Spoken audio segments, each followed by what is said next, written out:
देतो। आजच्या या पत्रकार परिषदेच्या निमित्ताने मी मुंब्रा आणि कलवा या जनतेचा मी आभारी आहे की ज्यांनी यावेळी आम्हाला भरभरून मतदान दिलेले आहे। याच्या व्यतिरिक्त मुंबईमध्येही आम्हाला चांगलं यश मिळालेलं आहे। 8 सीट्स आम्ही जिंकले आहे आणि पूर्ण महाराष्ट्रामध्ये सांगायचे असेल तर 125 सीट्स जिंकून खूप भरारी आम्ही घेतलेली आहे।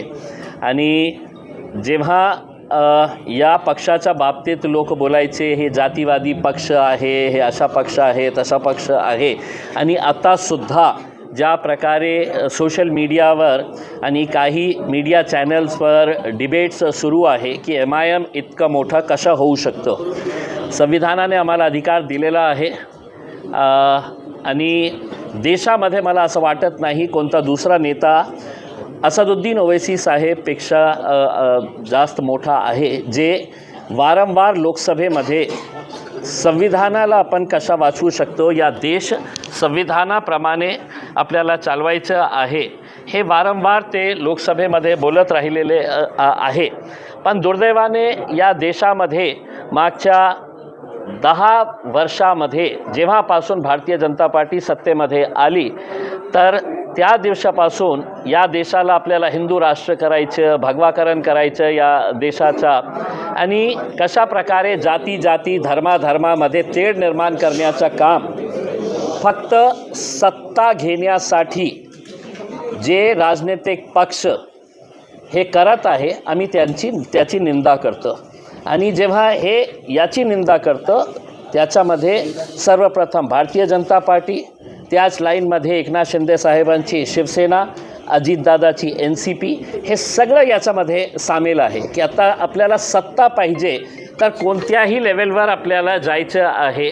जाती धर्मामध्ये तेढ निर्माण करून आपण कुर्सी कशा आपली घेता येतं याच्या बाबतीत या पक्षांनी काम केलेलं आहे। मी जनतेचा खूप धन्यवाद देतो, महाराष्ट्राची जनतेला, आणि आमच्यावर एक खूप मोठी जबाबदारी आलेली आहे की आम्ही या पक्षाला पुढे कशा अजून मोठा करता येतील याच्या बाबतीत आम्ही प्रयत्न करणार आहे। मी पुन्हा एकदा मुंब्राची जनतेचा खूप धन्यवाद देतो।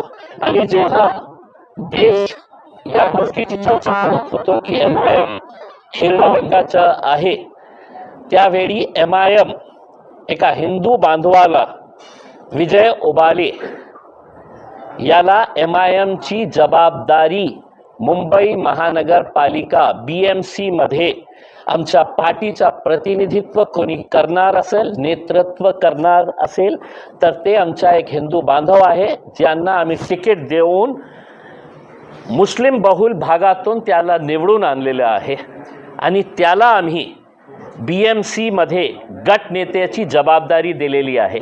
आम्हाला काही फरक पडत नाही की लोक आमच्या पक्षाच्या बाबतीत काय बोलत आहे, काय आमची आलोचना करत आहे, चेष्टा करत आहे, कशा प्रकारचे वक्तव्य आम्ही मागच्या काही दिवसामध्ये ऐकलेले आहे, त्याची पर्वा न करता आम्हाला पुढे जायचं आहे। आणि पुढे जाताना सर्व जाती धर्माचे लोकांना सोबत घेऊन आम्ही या राज्यामध्ये, या देशामध्ये पुढे जाणार आहे। अनेक शहरामध्ये तुम्ही बघा की किती SC लोकांना, शेड्यूल कास्ट लोकांना आम्ही निवडून आणलेले आहे, शेड्यूल ट्राईब लोकांना आम्ही निवडून आणलेले आहे, OBC हिंदू समाजाचे लोकांना आम्ही निवडून आणलेले आहे। या 125 मध्ये कोणकोणत्या जातीचे धर्माचे लोक आहे याच्या बाबतीत आपण एकदा त्याच्या बाबतीत थोडासा विश्लेषण केलं तर आपल्याला चांगलं होईल। या मुंब्र्यामध्येही जेव्हा आपण हिरवा, भगवा, निळा याच्या बाबतीत हे करत होते, आमचे भाऊ सारंग भाऊ, मयूर सारंग साहेब, हे MIMने त्यांना तिकीट दिलं आणि आमची प्रामाणिक इच्छा होती की त्यांनीही निवडून यायला पाहिजे होतं। आता या जिल्हा परिषदच्या निवडणूक सुरू आहे, एक उदाहरण म्हणून आपल्याला सांगतो की जे पंचायत समितीचे, माझ्याकडे जिल्हा परिषदचे आम्ही 6 सीट्स लढत आहे आणि पंचायत समितीचे आम्ही 15 सीट्स लढत आहे। त्या 15 पैकी 9 जे आहे ते हिंदू समाजाचे आहे, त्याच्यामध्ये मराठा समाजातले आहे, हिंदू समाजातले, OBC समाजातले लोक आहे, त्यांना आम्ही तिकीट दिलेले आहे. लाईनमध्ये उभे राहून ते आमच्या तिकीट मागत होते. मग एका साईडला जनता आमच्यासोबत, जनताचा विश्वास जे आहे ते MIMवर वाढत चाललेला आहे. ओवैसी साहेबांना त्यांनी बघितलेले आहे की जेव्हा या देशावर जेव्हा हल्ला चढवण्यात आलं होतं, एकमेव नेता होता की ज्यांनी विदेशात जाऊन की नाही हे धरती आमची आहे, हा देश आमचा आहे, त्यांनी कशा प्रामाणिकपणे आपली भूमिका मांडली होती, लोकसभेमध्ये कशी प्रामाणिकपणे आपली भूमिका मांडली होती. आता जेव्हा ज्या पक्षांचा पराभव होतो तर त्यांना असं वाटतं की सगळ्यात सॉफ्ट पंचिंग बॅग कोण आहे, तर MIM पक्ष आहे. हम हारे तो परेशानी होती है कि हम किसी को जिताने के लिए आए हैं, और अब हम जीते हैं तो उसकी परेशानी हो रही है कि ये जीते कैसा है. तो ये तो हमारे लिए बड़ी दिक्कत की बात हो गई है कि हम हारना भी नहीं और जीतना भी नहीं है करके. तो ऐसी सिचुएशन के अंदर आपने लेकर आए, लेकिन हमें कोई फ़र्क नहीं पड़ता है. जिसको बोलना नहीं बोल रहा हूँ मैं, जिसको भोंकना है वो भोंकते रहे, हमें कोई फ़र्क नहीं पड़ने वाला है. इसके बाद आगे के आपके अगर जो भी सवाल होंगे तो हम आपके सवाल गले में आज जो भगवा पहने हैं, क्या इसका भी कोई मकसद है? देखिए, मेरी गाड़ी के अंदर भगवा भी था, हरा भी था, नीला भी था, पीला भी था, सफ़ेद भी था. अफसोस इस बात का ये हो गया है कि आपने इस देश को रंगों के अंदर बांट दिया है. कोई हुकूमत, कोई संविधान, कोई कानून ये नहीं कहता है कि ये रंग जो है ये किसी एक विशिष्ट जाति से जुड़ा हुआ है करके. मैंने हरा रंग भी पहना हुआ था, अभी मुझे किसी ने गाड़ी में चढ़ते चढ़ते ये रंग ये पहना दिया तो मैंने ये भी पहन लिया है करके. लेकिन लोगों को ऐसा लग रहा है कि साहब ये रंग जो है ना, ये जात के साथ, ये रंग ये जात के साथ, ये रंग ये जात के साथ, ऐसा कुछ नहीं है साहब. और जिन लोगों की घटिया सोच होती है वो इस तरह के फालतू मुद्दों के ऊपर व्यस्त रहते हैं. लेकिन सर कहीं ना कहीं सुमेर जी को जो कि हरे रंग से बड़ा ही तकलीफ थी, उन्होंने कई सवाल उठाए चार्जशीट को लेकर, कंप्लेंट्स भी की. देखिए, अब चूँकि अब आप लोगों ने बात शुरू ही की है तो मैं आप लोगों को कुछ भारतीय जनता पार्टी के नेताओं के कुछ बयान आपको सुनाना चाहता हूं, जिसमें से एक दो ही बयान आपको सुनाऊंगा. मैं ज़्यादा ना तो फालतू चीज़ों के अंदर मैं ये करता हूं. तो अगर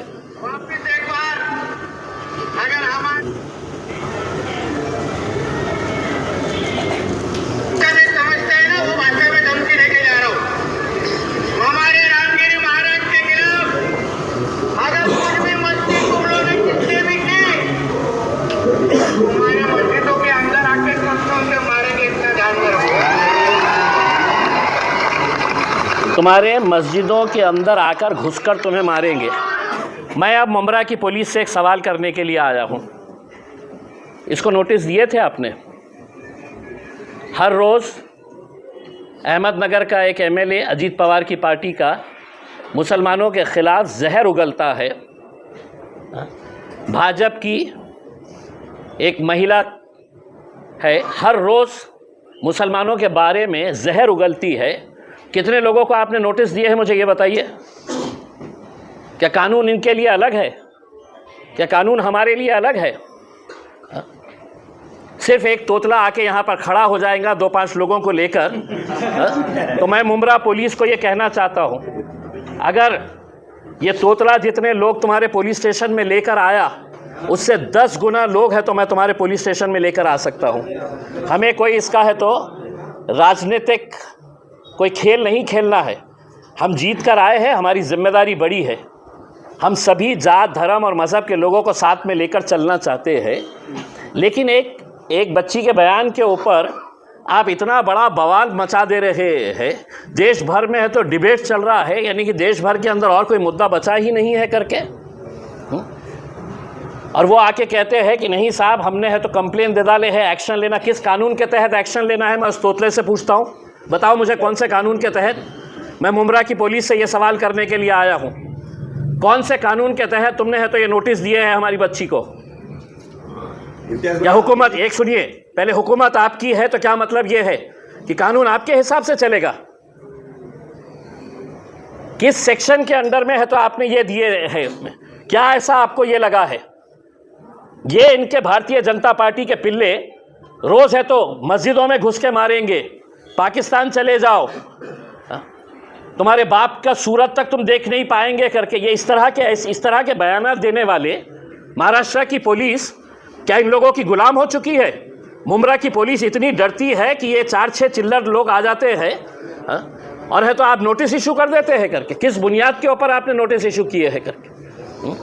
और मैं एक मर्तबा आप सुन लीजिएगा, हमारी ये जो बच्ची चुनकर आई है शहर, उसके स्टेटमेंट से हम कतई किनारा नहीं कर रहे हैं, बिल्कुल नहीं कर रहे हैं।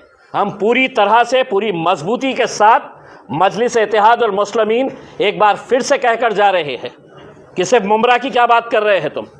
आने वाले वक्त के अंदर हम महाराष्ट्र के अंदर हम अच्छा खासा हरे रंग को फैलाएंगे। ये सुनिए सुनिए सुनिए, ये प्रेस कॉन्फ्रेंस है, इसमें आप कोई भाषण नहीं दे रहे। ये सुनिए, ये देवेंद्र फडणवीस की फ़ोटो है, ये सुनिए, ए हटाओ उनको। ये देवेंद्र फडणवीस की फ़ोटो है, औरंगाबाद के अंदर हर चौराहे के ऊपर लगाई गई है। क्या लिखा है उसके ऊपर? छत्रपती संभाजीनगर ने भगव्याची शान राखली। तुमच्यासाठी भगव्याची शान राखली आणि आमची मुली जेव्हा हे म्हणतं की नाही आम्ही हिरवा रंग मुंब्र्यामध्ये हे करणार आहे, तर इतकं वाईट कि उसके ऊपर आप है तो डराने धमकाने नोटिसेस इशू करने की बात कर रहे हैं करके। अब मैं आपके ज़रिए ये तोतले को बोल रहा हूँ कि तुमने इस बच्ची के, छोटी बच्ची है, पहली मर्तबा जीत कर आई है, उसका जोश है, लेकिन मैं अगर बोल के जा रहा हूँ, अब तुझे चैलेंज कर रहा हूँ मैं कि मेरे खिलाफ तू क्या कार्रवाई कर सकता है, क्योंकि कायदे कानून हमको भी अच्छी तरीके से समझ में आते हैं। हम कोई डर के दब के झुक के है तो ये करने वाले हैं, ऐसा नहीं है करके।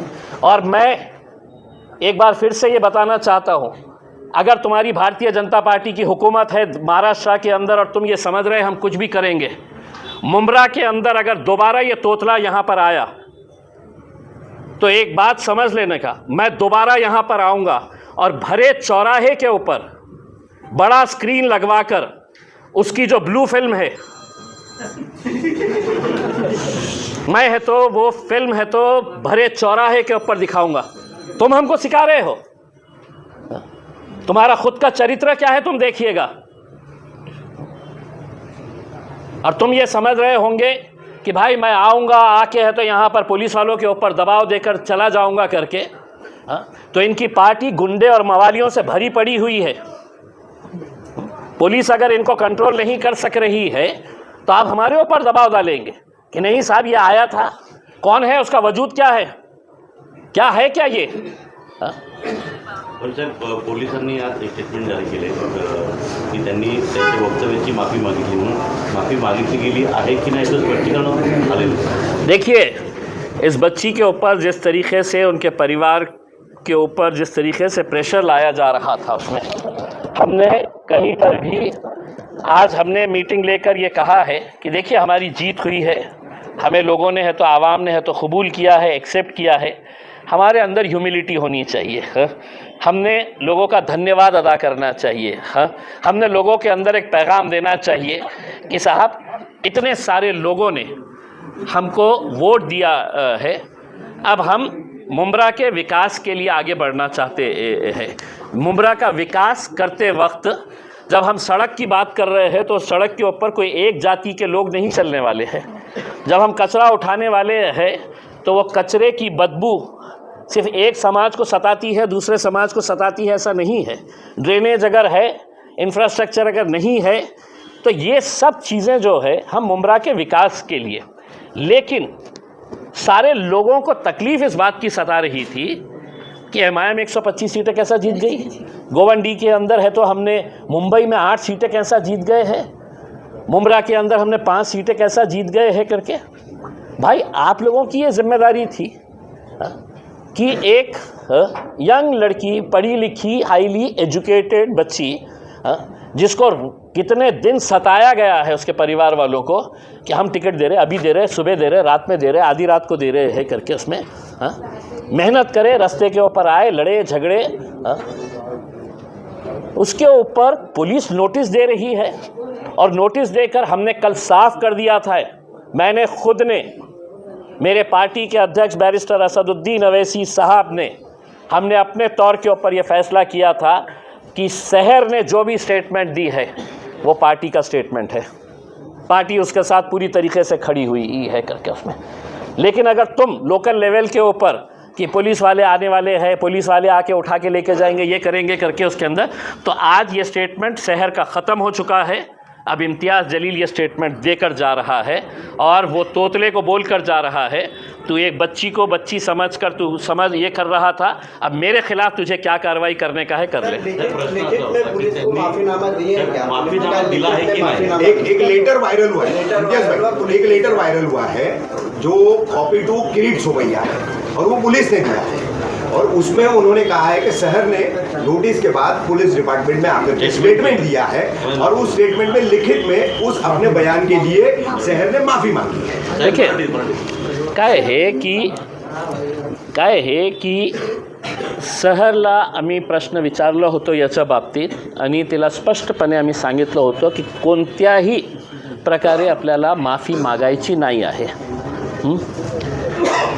आणि तिला जे स्टेटमेंट त्यांनी दिलेली आहे त्यांनी स्पष्टपणे सांगितलेली आहे की मुंबईला हिरवा करायचं आहे, मुंब्राला सॉरी, जशा गिरीश महाजन नाशिकला सगळं हिरवं जे होतं ना ते कापण्याची तयारी करत होते ते। गिरीश महाजन को है तो नासिक से है तो हिरवा चाहिए ही नहीं था। पूरी के पूरा नासिक एक साथ आ गया है कि नहीं, बोला साहब हमको हिरवा बचाने का है करके, हरियाली बचाने का है करके उसमें। आप इसको इस नज़रिए से क्यों नहीं देख रहे हैं कि 26 जनवरी आने वाला है और शहर ने अपनी यंग टीम के साथ ये फैसला किया था कि हम मुंब्रा के अंदर हरियाली ही हरियाली लगाएंगे करके, मुंबई को हरा भरा कर देंगे करके। और ये तो सिर्फ मुंब्रा को हरा भरा करने की बात कर रहे हैं, हम तो देश को हरा भरा करने की बात कर रहे हैं करके। आपको हरा ऐसा लग गया कि ये तो कोई तो भी आतंकी शब्द है, ये तो एक कोई तो भी दहशतगर्दी का कोई तो भी एक शब्द का इस्तेमाल किया गया है करके उसमें। क्या हुआ, देवेंद्र फडणवीस अपना होर्डिंग लगाकर अगर ये कह सकता है कि छत्रपति संभाजी नगर ने भगवाकरण केलेला आहे करके। इम्तियाज भाई, इसी सवाल में आपने मराठी में जवाब की शुरुआत की थी, वही जवाब हिंदी में दो। प्रश्न आज आहे की त्यांनी मागितली आहे, स्टेटमेंट दिला आहे का फोल्डेशनमध्ये? तर पोलिसांचं अधिकृत पत्र आहे, माफीनामा दिला आहे आणि पोलिसांनी असं सांगितलं, बाईट पण दिलाय अधिकृत पत्र आहे। माफीनाम्यामध्ये त्यांनी असं बघा काय आहे की इतकी लाचार, मैंने सुनिए, इतनी लाचार मुंब्रा पुलिस को चंद मवाली गुंडे भारतीय जनता पार्टी के पदाधिकारी होंगे। लेकिन मैं समझता हूं कि मुंब्रा के सीनियर पीआई साहब ने वो तोतले से पूछना चाहिए था कि भाई तू वो बच्ची के बारे में है तो सवाल उठा रहा है, ये तेरा एक वीडियो देखा है क्या करके।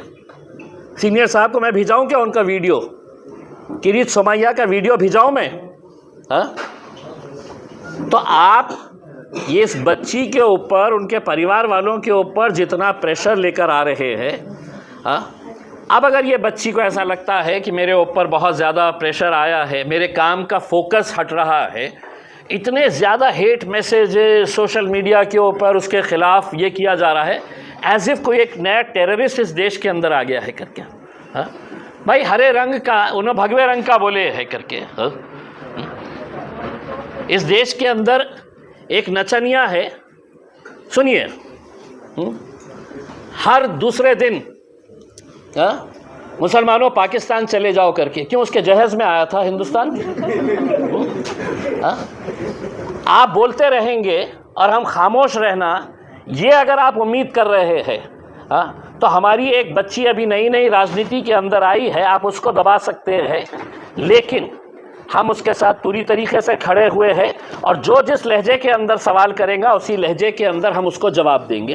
सर, इस मामले में आपकी सीनियर, जब ये मामला आप सुने नोटिस का और उसके ऊपर दबाव बनाने का, तो आपने यहाँ के सीनियर डीसीपी कमिश्नर से आपने बात किया कि आपने किस बात की नोटिस? मैंने किसी से भी किसी पुलिस अधिकारी से बात नहीं किया मैंने, और मैं समझा नहीं जरूरी कि लोगों से बात होना करके तुमने नोटिस दिए थे हम उस नोटिस को तो सुप्रीम कोर्ट तक लेके जाने की हमारी तैयारी थी। आप भी राजनीति आने से पहले एक सवाल आपने किया था, शहर के स्टेट में कौन सा पार्ट आपको ऑब्जेक्शन बना? कोई भी नहीं, इसीलिए तो मैं बोल के जा रहा हूँ ना। शहर ने तो सिर्फ मुमरा के बारे में बोली है कि मुमरा को हरा करना है, मैं तो पूरे देश को हरा करने की बात कर रहा हूँ, हरा भरा करने की बात कर रहा हूँ, देश में झाड़ लगाने की बात कर रहा हूँ, पेड़ पौधे लगाने की बात कर रहा हूँ। उन्होंने अगर झाड़ लगाने का वर्ड बोला होता तो माना जाता, जरूरी नहीं है ना। हरा बोला गया तो लोगों का यही कमेंट है। नहीं, लोगों का नहीं है, कुछ फालतू लोगों का है, जिसको है तो अकल कम होती है ना, वो कुछ ना कुछ तो भी ढूंढते रहते हैं। डिप्टी सीएम एकनाथ शिंदे कह रहे हैं कि मुमरा तो बहुत छोटा है, थाने पूरा भगवा है, तो ये छोटे मोटे नेता छोटी मोटी बात क्या कर लेंगे, इस पर क्या कहेंगे? देखिए, एकनाथ शिंदे साहब कह रहे हैं भगवा पूरा थाना है करके, है?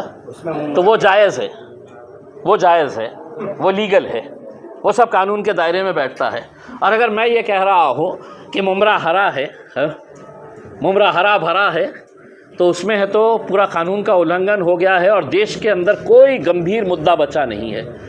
पिछले कितने दिन हो गए हैं, रोज़ सुबह दोपहर शाम रात, बस टीवी खोलो तो मुमरा हरा हिरवा, इसी के अलावा कोई दूसरा अहम मुद्दा बचा ही नहीं है करके उसमें।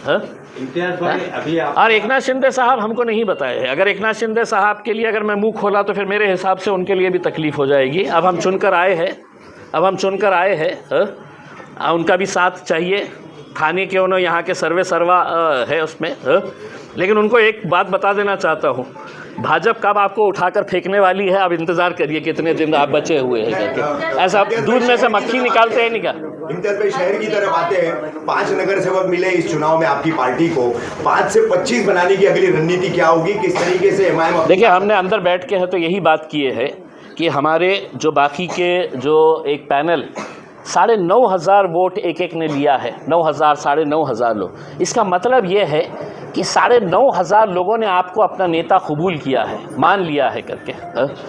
तो आपको लोगों के बीच में रहना है, लोगों के बीच में रह के आपको काम करना है, और यकीनन ये आंकड़ा बहुत बढ़ेगा और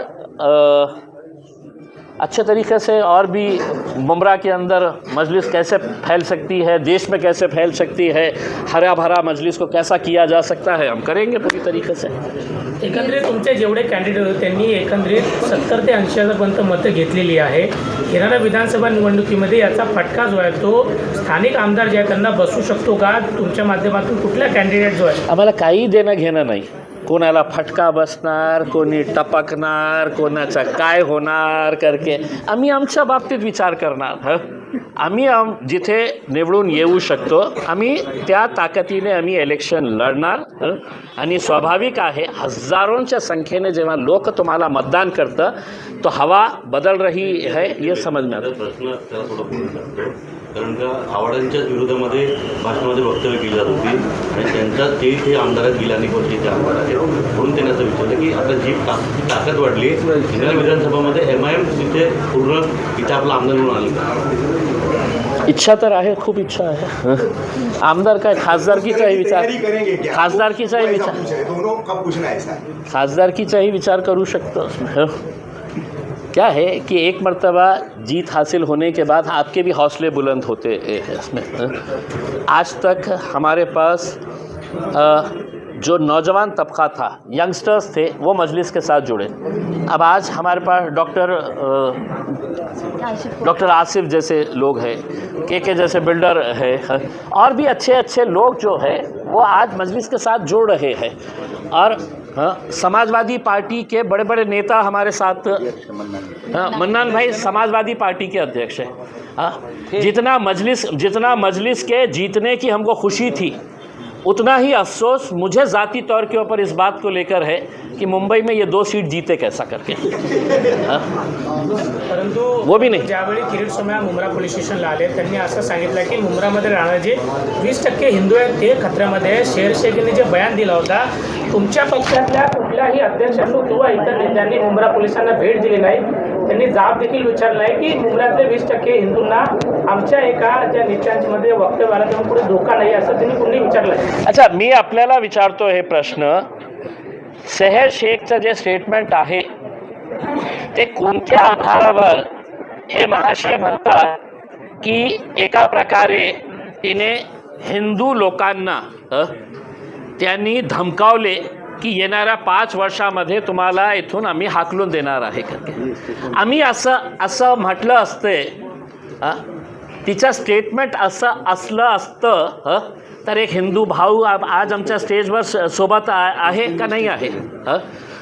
असं असलं असतं तर मुंबईमध्ये गोवंडीमध्ये आम्ही विजय ओबाडेला आमच्या पार्टीची धुरा, आमच्या पार्टीची पूर्ण जबाबदारी बॉम्बे म्युनिसिपल कॉर्पोरेशनमध्ये गट नेता म्हणून म्हणजे विजय ओबाडेला त्यांनी स्वीकारली असती.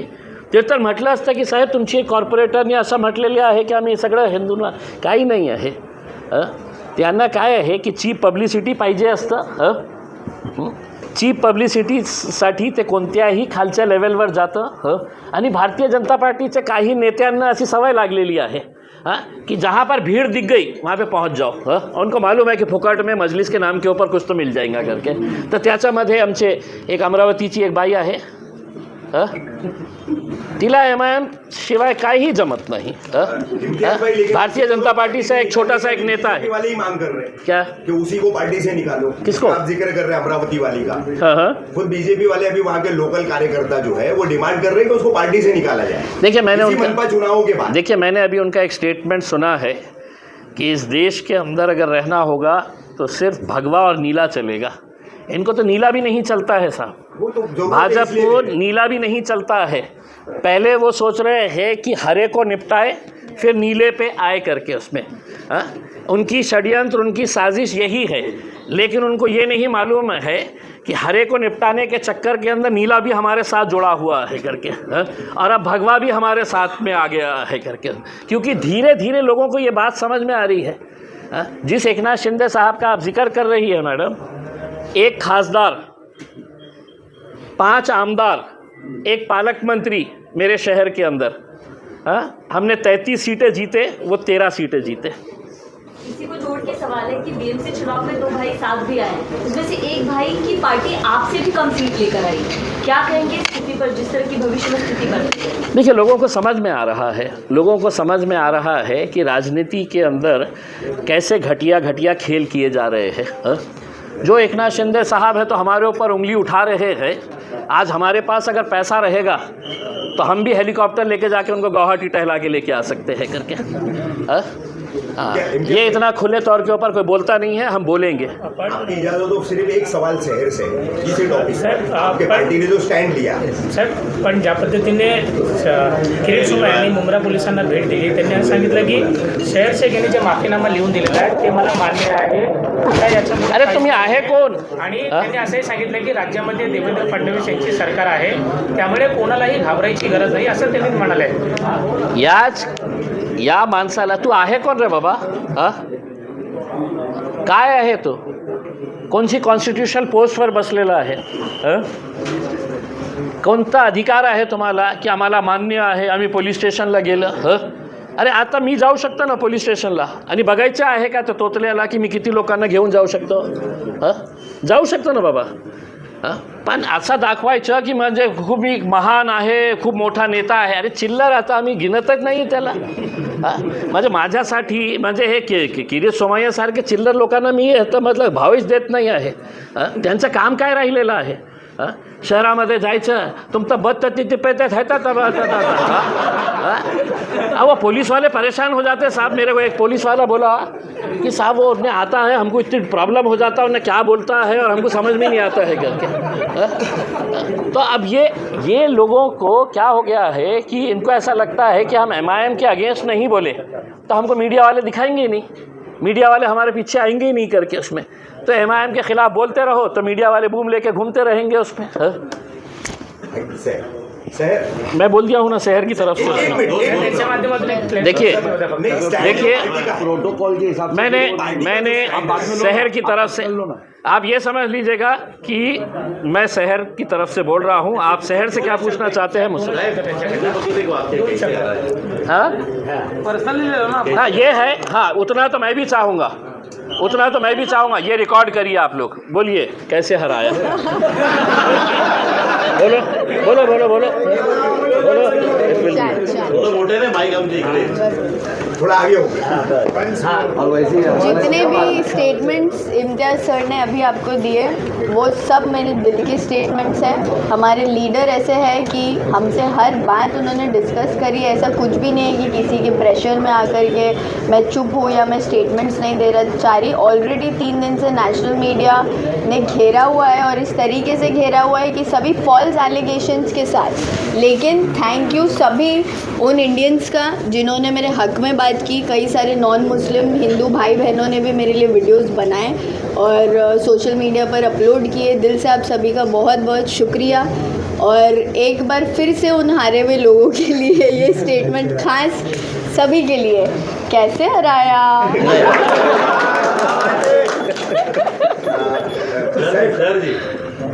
सर जी एक प्रश्न जो विचारतोय की तुम्ही स्टेटमेंट दिला आहे का, की तुम्ही जे वक्तव्य केलं माफीनामा? देखिए, स्टेटमेंट माफ़ीनामा मैंने नहीं दिया है। मैंने अपने स्टेटमेंट्स क्लियरली स्टेट किए हैं कि हरा जो कलर था वो मेरा रेलेवेंस हमारे पार्टी के झंडे के साथ था, जो आरजेडी का भी झंडा है अगर आप देखें तो, और कई पार्टियों का इंडिया में झंडा है। जब वो बोलते हैं कि we want to paint our city green या we want to paint our city saffron, तो उसको अनकॉन्स्टिट्यूशनल नहीं देखा जाता है, असंवैधानिक नहीं देखा जाता है। बट ये हरे कलर के साथ मुसलमानों को एक ऐसे तरीके से जोड़ दिया जाता है जिसको कम्युनलाइज करके आगे वो बात रखी जाती है। बट ये फॉल्स एलिगेशंस हैं। जो लोग हमको जानते हैं, जो लोग MIM पार्टी में बिलीव रखते हैं, हमारे सभी सपोर्टर्स, और वो हिंदू भाई बहन भी है। हम सिर्फ हिंदुस्तान मुसलमानों का नहीं है, हिंदू भाई बहन अलग अलग धर्म जात के कई सारे लोग मिलकर के रहते हैं और उनका सपोर्ट रहा है। तो ये लोगों के लिए जवाब है कि आप हिंदू मुसलमान की राजनीति करना बंद करें। MIM पार्टी एक पावर में आ रही है अल्हम्दुलिल्लाह, और किसी को इससे भी प्रॉब्लम है कि हम अल्हम्दुलिल्लाह बोलते हैं, इंशाल्लाह बोलते हैं, उसका मतलब इतनी मीडिया है तो एक बार क्लियर कर दूँ, अल्हम्दुलिल्लाह का मतलब है कि थैंक गॉड और इंशाल्लाह का मतलब है गॉड विलिंग। तो अगर हम अपने सेंटेंसेस में यूज़ करते हैं, हमारा बिलीफ है कि अगर अल्लाह ने चाहा तो, और हर सेंटेंस में हम अपने भगवान का जैसे लोग शुक्रिया अदा करते हैं वैसे हम अपने अल्लाह का शुक्रिया अदा करते हैं, तो हम इस चीज़ को मेंशन करना ज़रूरी समझते हैं। इससे कोई धार्मिक भावनाएं हर्ट नहीं होती, जैसे उन लोगों की एक भाषा है, ये हमारी भाषा है। तो प्लीज़ इस पर और धार्मिक राजनीति करना बंद करें। आज के बाद अगर आपको मुझे कवर करना है तो सिर्फ और सिर्फ मेरे काम को कवर करिए। Very good. दुसरा एक मुद्दा बस अब बस ये इतना शी हैज एक्सप्लेन एवरीथिंग। आखिरी साहेब झालं लोकल एकनाथ शिंदेची तुम्ही भेट घेणार आहे किंवा भेटायला बोलवून घेणार आहे, याच्यावर काय नाही खरं प्रोटोकॉल है वो भाई, बोलूँगा बाद में आपको देता हूँ ना। सर जी एकनाथ शिंदे यांची आपण भेट घेणार आहे। नहीं, सुनिए, इनकी तरफ से मैं बोलता हूँ, हाँ, अगर मुंब्रा के विकास के लिए अगर हमारे पूरे कॉरपोरेटर्स को मुख्यमंत्री के पास जाना पड़े, उप मुख्यमंत्री के पास जाना पड़े, वो एक पद के ऊपर बैठे हुए हैं, हाँ, पैसा है तो आसमान से नहीं आता है ना ज़मीन से उगता है। अगर हमारे शहर के विकास के लिए अगर हमारे पूरी की पूरी टीम को अगर जाना पड़े किसी के पास तो यकीनन जाएंगे, और हम पार्टी की तरफ से उनको ये इख्तियार देते हैं कि अपने शहर के विकास के लिए अगर आपको जिस किसी के पास जाकर अगर शहर का विकास होता है तो उसके लिए ज़रूर जाए। ठीक है, नहीं बोल लो नहीं, मतलब इतना क्यों परेशान कर रहे बच्चे। Thank you very much.